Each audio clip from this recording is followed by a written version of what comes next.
The Renaissance Hotel's grand ballroom sparkled with crystal chandeliers and champagne flutes, a perfect setting for my parents' 30th anniversary celebration.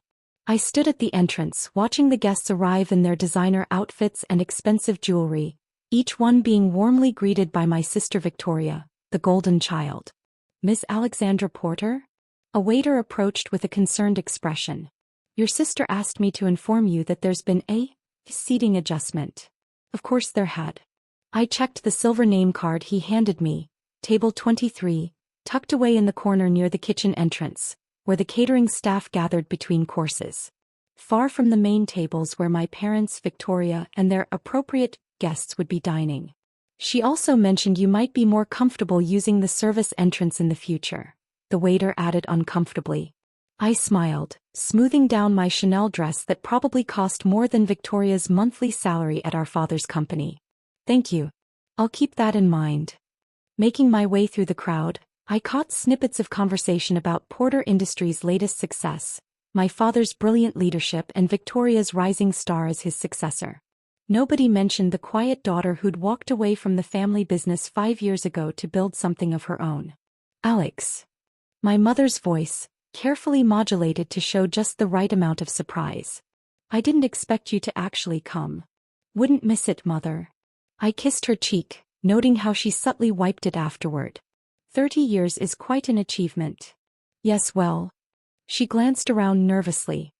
"Your father's investors are here. Perhaps you could sit with the staff?" I finished for her. "Don't worry, Victoria's already arranged it." My father approached, his trademark scowl deepening when he saw me. "Alexandra, I see you're still insisting on that ridiculous consulting work instead of joining the family business." If only he knew that my ridiculous consulting work had evolved into Sterling Ventures, one of the most successful private equity firms in the country. That his precious Porter Industries was actually one of my smaller investments, bought through shell companies and hidden ownership structures. "The staff table suits me fine, Dad," I replied calmly. "I've always preferred honest company." His face reddened.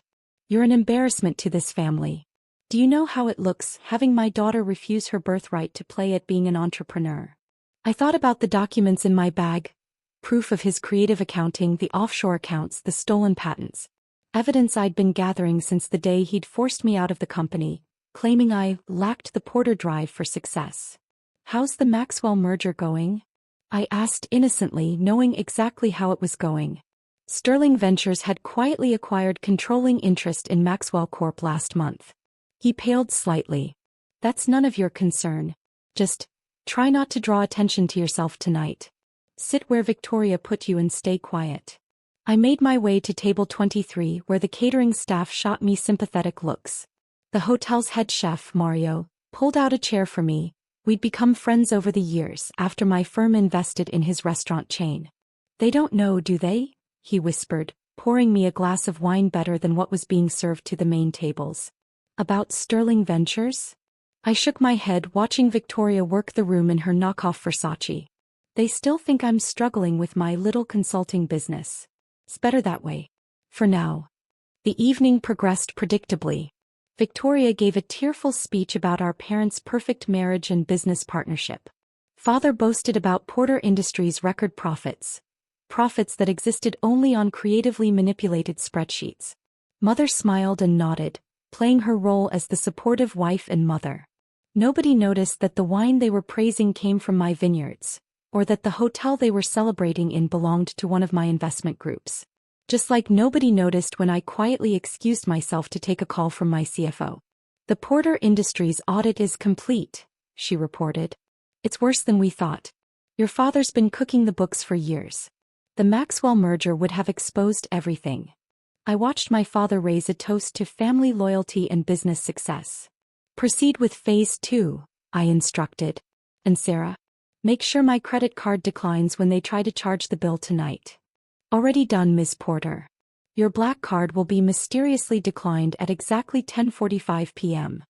I rejoined my table just as Victoria clinked her glass for attention. "And now a special surprise. Daddy, remember how you always said only a true Porter could run the company?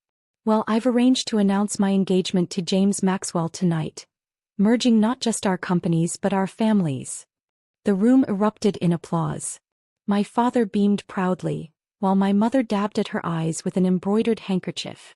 Neither of them noticed James Maxwell's panicked expression. He knew what I knew about Porter Industries' real financial situation. The waiter appeared with the bill just as my watch showed 10:45 p.m. Right on schedule. "Mr. Porter," he said apologetically, "your daughter Alexandra's card appears to be declined." The room fell silent. Victoria's smirk was visible from across the ballroom. "Probably maxed out from her failing business," she stage whispered to James. My father stormed over, face purple with rage. "You can't even pay for a dinner? What kind of porter are you?" I stood slowly, gathering my belongings. The kind who knows exactly what the Maxwell merger would reveal about Porter Industries books. I smiled at his suddenly pale face. "Ask your favorite child to pay. I'm sure Victoria can afford it with all those record profits you've been reporting." The whispers started as I walked toward the exit. Behind me, I heard the waiter quietly mention that the bill was $50,000. "Oh, and Dad." I paused at the door. "You might want to check tomorrow's business news. I hear there's going to be an interesting story about Porter Industries' creative accounting practices." I left them there, surrounded by luxury they couldn't afford, celebrating success that didn't exist. Sometimes the best revenge isn't just walking away. It's making them watch you leave while their carefully constructed world begins to crumble. The morning after the anniversary disaster unfolded exactly as I'd planned. I sat in my penthouse office at Sterling Tower, watching multiple news channels simultaneously cover the breaking Porter Industries scandal. Breaking news. Porter Industries under federal investigation. Maxwell merger collapses amid fraud allegations. Porter family empire in crisis. SEC launches probe. My phone hadn't stopped buzzing since dawn. First Victoria, then Mother, and finally a series of increasingly desperate messages from my father. I ignored them all, focusing instead on the real-time stock ticker showing Porter Industries shares in free fall. "Miss Porter." My assistant, Diana, entered with a stack of newspapers. "Your sister is in the lobby. She's quite insistent." I glanced at the security feed. Victoria stood at the reception desk, her perfect composure cracking as she argued with security. Her designer outfit, genuine this time, probably purchased with embezzled company funds, looked distinctly rumpled. "Send her up," I said, arranging the newspapers on my desk so the headlines were clearly visible.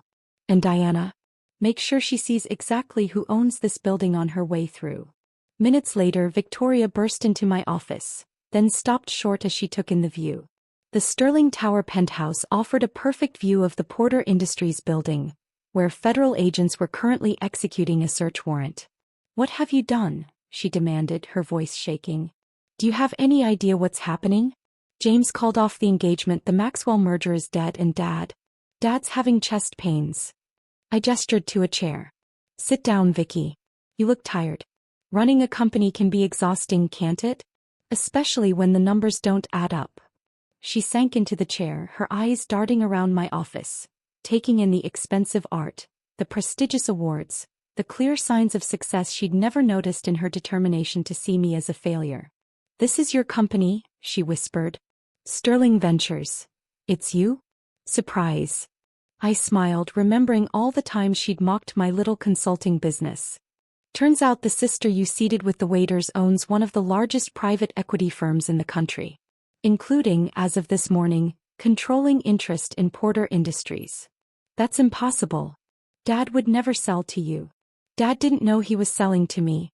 Just like he didn't know I've spent the last 5 years documenting every fraudulent transaction, every cooked book, every stolen patent." I opened a folder on my desk. "You might want to look at these. Especially the ones showing your personal involvement in the embezzlement." Victoria's hands trembled as she looked through the documents. "How did you get these?" "You really should have been nicer to the staff," I replied. "It's amazing what people notice when you treat them like they're invisible. The accountant's dad underpaid, the secretaries you talked down to, the waiters you dismissed. They all came to me one by one with pieces of the puzzle." "Is this what it's all about?" she demanded. "Revenge because you couldn't handle the family business?" I laughed softly. "Couldn't handle it? Victoria, I built something bigger than Porter Industries could ever be, And I did it without stealing, lying, or destroying people's lives. While you and Dad were cooking the books to maintain the illusion of success, I was creating actual value. My phone buzzed. A news alert showing our father being escorted from Porter Industries by federal agents. "You've destroyed everything," Victoria whispered. "No, you and Dad did that yourselves. I just made sure everyone could see the truth." I stood up, walking to the window. "By the way, how did you pay that $50,000 anniversary bill last night? Or is that going to be another bounce check?" She flushed. "Is that what this is about? Humiliating me in front of everyone because I seated you with the staff?" "This is about consequences, Victoria. Every time you and Dad dismissed me, mocked me, treated me like I was beneath you, I was watching, learning, building. That dinner wasn't just an anniversary celebration. It was the last supper of your fake empire." Diana entered with another update. "Ms. Porter, the Porter Industries Board has convened an emergency meeting.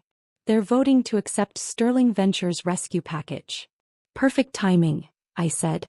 "Victoria, you might want to clear out your office. The new management team arrives in an hour." "New management?" She stood up shakily. "You can't just take over like this. We're family." I picked up one of the newspapers, showing her the headline, "Sterling Ventures CEO Alexandra Porter, from outcast to industry leader." "Family? Like when you told the waiters I should use the service entrance.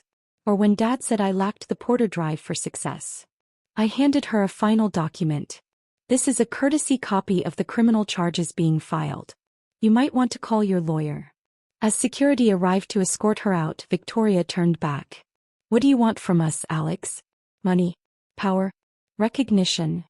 "I already have all of that," I replied calmly. "What I want is for you and Dad to finally understand something. The daughter you dismissed built an empire bigger than yours. The sister you seated with the staff now owns your company. And that declined credit card last night? It wasn't declined because I couldn't pay. It was declined because I chose not to." Through my window, I watched Victoria leave the building, her shoulders slumped in defeat. Sometimes success isn't just about proving people wrong. It's about letting them realize just how right you were all along. 1 week after the anniversary dinner, I sat in what used to be my father's office at Porter Industries, now the newest subsidiary of Sterling Ventures. The view hadn't changed, but everything else had. Gone were the pretentious oil paintings and self-aggrandizing awards. In their place hung a single frame, the name card from table 23, a reminder of how far I'd come from that corner table by the kitchen. "Miss Porter." Diana entered with the morning briefing. "The final numbers are in." Porter Industries' actual value was less than 30% of what they were reporting. The forensic accountants found evidence of fraud going back 15 years. I nodded, reviewing the latest headlines. Porter family fortune revealed as House of Cards. Victoria Porter faces criminal charges in fraud scheme. Sterling Ventures restructures Porter Industries, saves 3,000 jobs. And my parents? Your father was released from the hospital this morning. His chest pains were stress-related. Diana paused. He and your mother are at home, but they've been served with asset freezes. The penthouse, the cars, the vacation homes, everything bought with fraudulent funds is being seized. My phone buzzed. A text from Mario, the chef from the anniversary dinner. "They're here. Your parents just walked into my restaurant." I checked the time. Exactly noon. They'd always been predictable about their luxury lunch dates. But today they weren't there to dine. They were there because I'd arranged to meet them, in the same place where they'd once refused to acknowledge me as a fellow diner. "Time to end this," I said to Diana. "Have the documents ready when I return." The restaurant was empty when I arrived. I'd bought out the entire service for this meeting. My parents sat at their usual table, but everything else about them had changed. Gone were the designer clothes and arrogant postures. They looked smaller. "Alexandra," my mother started, her voice trembling. "Please, we need to talk." "Actually," I said, taking a seat across from them, "you need to listen." My father's face reddened. "Tao, see here." "No, Dad, you see here." I placed a folder on the table. "This contains 2 options.